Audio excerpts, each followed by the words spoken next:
اے لوگو، اپنے گھروں کو مکڑی کے جالوں سے پاک رکھو، کیونکہ اس سے گھر میں مفلسی اور تنگ دستی آتی ہے۔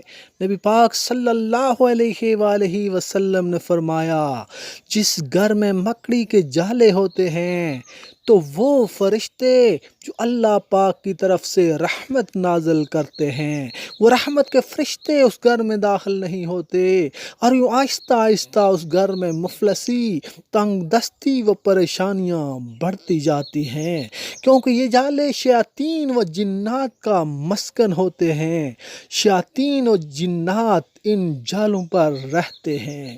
وہ کون سا گھر ہے جس میں اللہ تعالیٰ کی رحمت زیادہ برستی ہے؟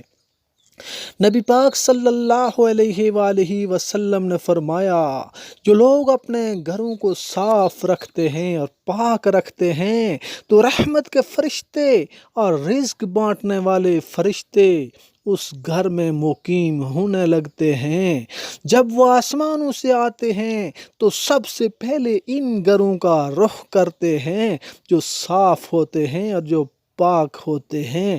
اس طرح وہ گھر برکت، خوشحالی و نعمت سے مالا مال ہو جاتے ہیں۔